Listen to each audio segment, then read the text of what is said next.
দ্বিতীয় দিনের ভ্রমণটা শুরু হয় আলমারির লক দিয়ে। আলমারিতে এই ধরনের লকটা দিয়ে ক্লোজ এবং ওপেন করে দেওয়া যায়। তো যাই হোক, আমি এটা একটু ঘুম থেকে উঠে এগুলো ট্রাই করছিলাম। দেখলাম যে না, এভাবে তো করা যাচ্ছে না। তারপরে কি করে করতে হয় সেগুলো ভালো করে দেখে নিয়ে এইভাবে ক্লোজ ওপেন বিষয়টা করলাম।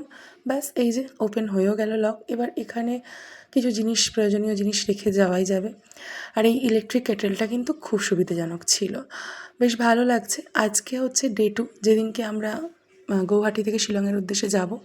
তো ব্রেকফাস্ট ছিল এরকম আনলিমিটেড বাফেট, যেখানে কি ছিল না, মানে দুর্ধর্ষ সমস্ত সব আইটেম। ভেজ তো বটেই, তবে সকালবেলার খাবারটা ননভেজ খাওয়াটা তো ঠিক নয়, তবে ননভেজের মধ্যে এগ ছিল। আর প্রত্যেকটা আইটেম বেশ ভালোই ছিল। প্রচুর প্রচুর প্রচুর আইটেম, মানে কি খাবো আর কি খাবো না সেটা নিয়ে মানে দোনামোনায় করতে হতো। আর সমস্ত আইটেম তো এত খাওয়া যায় না, বেসিক্যালি সকালবেলা তো এত আইটেম খাওয়াটা পসিবল হয়ে ওঠে না।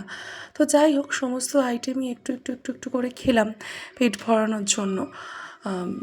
কিন্তু এই সমস্ত আইটেমগুলো ব্রেকফাস্টে করে নেওয়া মানে দুপুরবেলা তো আর খিদেই পাবে না। আর এই ছিল বিশ্বরত্না হোটেলের যে ব্রেকফাস্ট করার যে জায়গাটা, সেই জায়গাটা।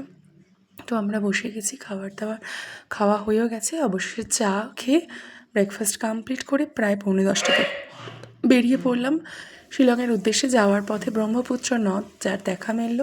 গুয়াহাটির প্রবেশদ্বার, যেখানে এই ব্রহ্মপুত্র নদের ওপর দিয়ে ফেরি সার্ভিস, অর্থাৎ এখান থেকে ক্রুশে করে আমরা যাব ঠিক ওপারে। ভীষণ সুন্দর জায়গাটা। খুব তাড়াতাড়ি গিয়ে আমাদের ক্রুজে উঠতে হয়, কারণ ওদিকে সকলে বলতেই থাকে যে ক্রুজ ছেড়ে দেবে, ক্রুজ ছেড়ে দেবে। তাই যথারীতি ক্রুজে উঠেও পড়েছি। এই প্রথম ক্রুজ জার্নি। ক্রুজ হচ্ছে একটা বিশাল বড় স্টিমারের মতো।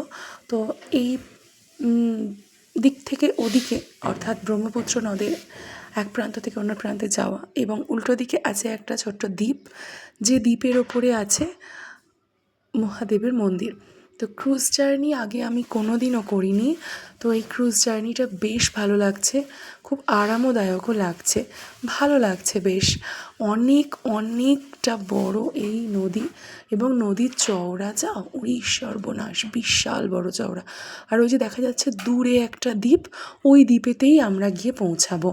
এখানে রোপওয়েরও ব্যবস্থা আছে, তবে রোপওয়েতে করে ওই দ্বীপের মধ্যে যাওয়া যায় না, সেটা এক জায়গা থেকে আরেক জায়গায় চলে যায়।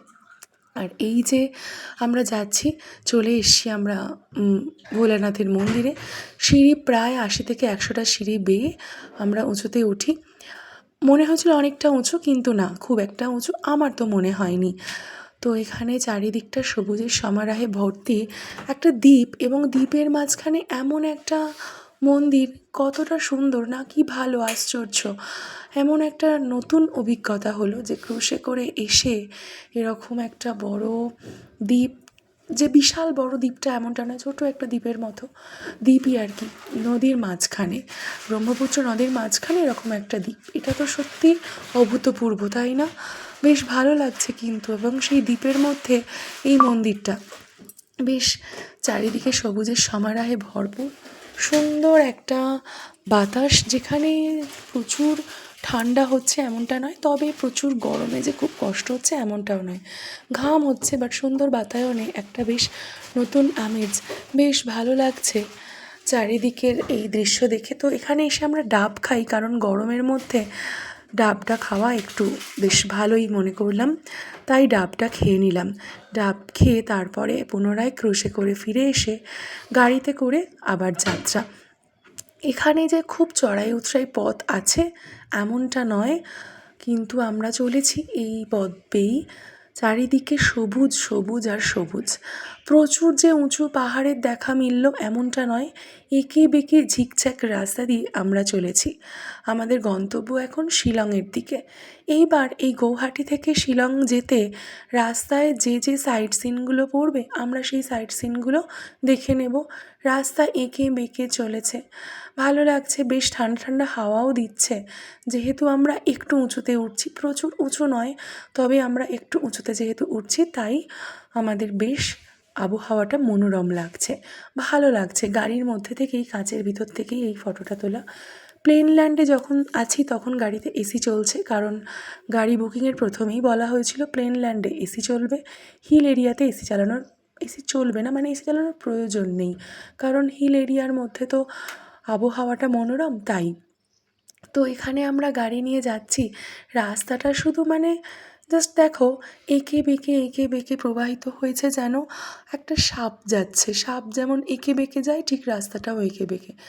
আর এমন সুন্দর লেক, দূরের পাহাড়, দেখতে বেশ ভালো লাগছে, সবুজের সমারোহ।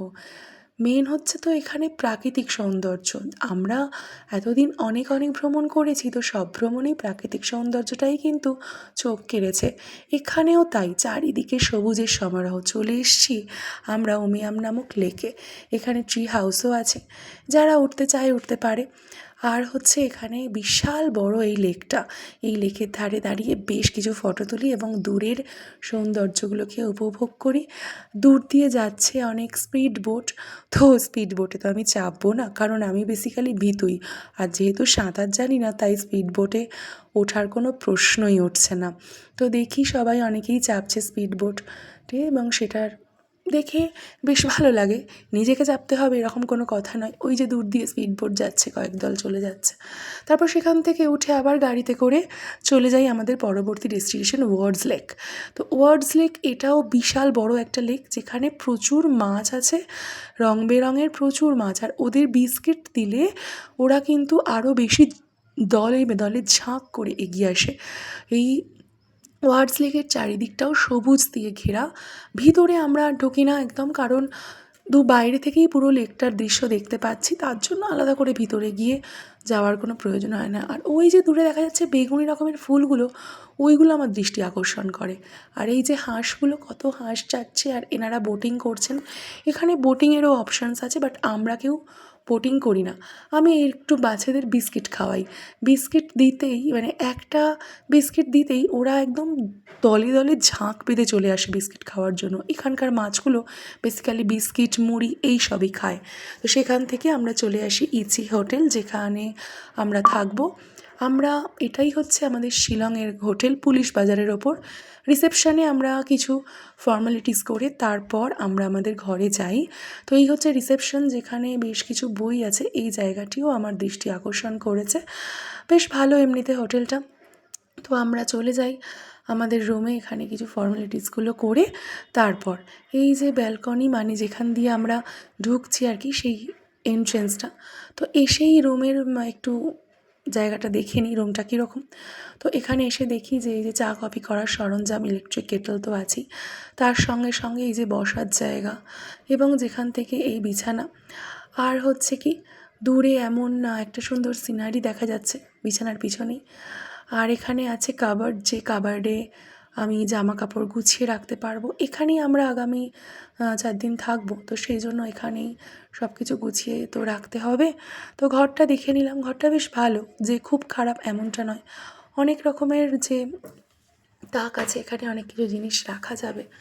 আর এই হচ্ছে বাথরুমটা হচ্ছে নিট অ্যান্ড ক্লিন, খুব পরিষ্কার পরিচ্ছন্ন বাথরুম। এখানে আছে গিজার এবং তার সঙ্গে সঙ্গে কল তো আছেই, গরম জল ঠান্ডা জল উভয়েরই ব্যবস্থা আছে। আর এই হচ্ছে স্নানের একটা সম্পূর্ণ আলাদা জায়গা। তো বেশ ভালো লাগছে হোটেলটা, যে খুব খারাপ এমনটা নয়, বেশ ভালো সুন্দর। আর এই যে আমরা পেয়ে গেছি আমাদের ডেন্টাল কিট, যেটা আমাদের হোটেল থেকে এসে দিয়ে গেল। আর এই হচ্ছে পুলিশ বাজার মার্কেট। বিকালে আমরা একটু মার্কেটের উদ্দেশ্যে যাই, চারিদিকটা দেখি আই লাভ শিলং লেখা ওখানে।